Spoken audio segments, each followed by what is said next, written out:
Okay guys, mabuhay maligayang pagbabalik sa aking YouTube channel. Actually, the other day pa ito. The other night, kasi 6 PM ang invitation. Pero 7 PM nag-start nga ang press ko ng Muji Gay. Of course, na ang bida dyan ay si Alexa Ilacad and Kim Jisoo. Ayan, the Korean. Pero alam nyo, na-surprise ako kay Alexa kasi para ang tagal ko siyang hindi nakita. Nakita ko siya sa isang premiere night na nag-attend siya. Although hindi siya kasama sa pelikula, pero nag-attend siya. Doon, na-interview ko siya at syempre, ayun, na-surprise ako kasi kitang-kita nyo naman ang bongga ng transformation niya. Sobrang sexy niya ngayon, ano. Yung na-imagine ko dati na medyo chubby-chubby pa siya noon or may konting fats pa. This time, talagang totally parang makasasabi mong nawala na lahat yon. Ang bongga-bongga, ang sexy-sexy. Talagang pati ang shoulder niya, yung legs niya at yung katawan niya. Sobrang sexy niya. Siguro, tama nga yung sinabi niya na talagang lahat ng pagpapamper sa sarili niya, lahat, in-embrace niya talaga lahat kung paano alagaan ang sarili niya, pag-gym, etc., etc. Ganon ka bongga, kaya naman kitang-kita ang results. At sabi niya nga, mas ginaganahan talaga siya pag yung ganon, yung nakikita niya yung results. Of course, malaking factor din si KD Estrada, na sabi niya nga, talagang katuwang niya, katulong niya. So, ako na-i-inspire ako sa sinasabi niya, especially yung parang, ano yung statement niya nun, yung parang sinasabi niya na kung anong meron sa kanila ni KD, hindi na siya showbiz.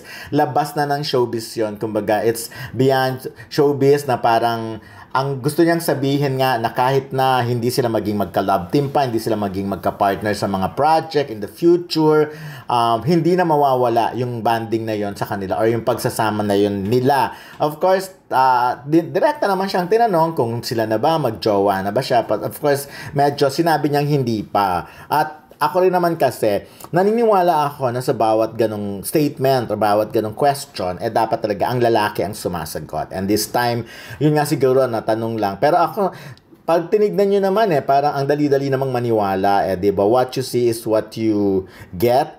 Kumbaga, paniniwalaan nyo talaga kung ano nakikita nyo. But anyways, eto si Kim Jisoo talagang napaka-ano niya, amiable, talagang kahanga-hanga siyang Korean actor. Talagang, ang dami na namin nakilalang Korean actor na nag-artista din dito. So, mga na-interview na namin before. Pero ito talaga nakakabilib. Actually, last Wednesday, twice namin siyang na-interview. The first one was nung nasa press ko ng Abot Kamay na Pangarap. Of course, alam nyo naman ang character niya doon.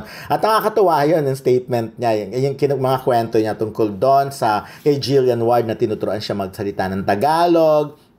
Na ang joke niya ay mga bastos daw, and then puring-puri niya ang mga co-stars niya doon. But of course, now, mimiss niya. Gustong-gusto niya yung lechon na pinakain ni Richard Yap. Of course, sa Muji Gay naman, ayan, na-picturean lang, videohan lang namin siya. Pero alam niyo, kitang-kita ko kung gaano siya kabait na artista. No? Ang layo-layo niya sa mga Korean actor noon, na para ang hirap-hirap lapitan. Eto si Kim Jisoo talagang ang dali-dali niyang i-approach. At talagang, iyan, yung mga producer, parang nakramdam mo na gustong-gusto siya. At ako nakikita ko naman sa project na ako sana talaga tangkilikin ditong Muji Gay na palabas na nga on October 9 sa lahat ng SM Cinemas. Kasi nakita ko yung trailer nito at talagang parang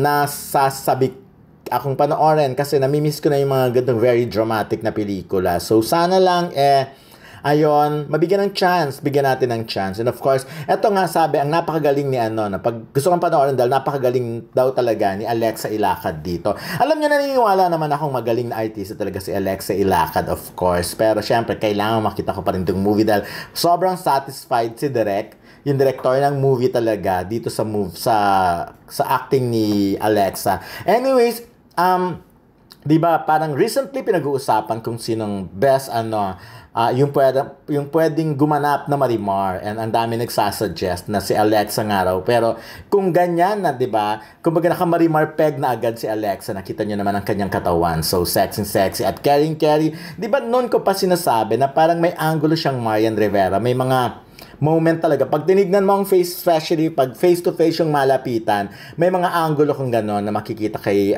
Alexa na parang Marian Rivera. Kasi syempre, sobrang kinis niya, sobrang ganda rin. So ngayon sobrang sexy. At talagang alam naman natin kung gaano ka idol ni Alexa si Marian Rivera, and why not kung siya talaga ang susunod na makatanggap ng role na yon. Pero syempre, ano lang naman yan parang suggestion lang ng maraming tao, or kumbaga minamanifest lang nila yon. But for now, of course, dito na muna tayo sa Mujige. I want to help this mga baguhang, actually hindi na mga baguhang producer, and matagal na producer na rin sila, yung Unitel noon. So medyo nagpahinga sila, and then nagbabalik sila sa pagpuproduce ng pelikula, at napakaganda ng konsepto. Talagang 90% or ilang persyento ang ginanap sa Korea, at syempre ang shoot sa Korea at sa Philippines. Very seldom tayo makakita ng mga ganon na mga pelikula na talagang ginagastusan na din naman. At saka maganda yung ganito na may mga collaboration ng mga Korean and Filipino, diba? So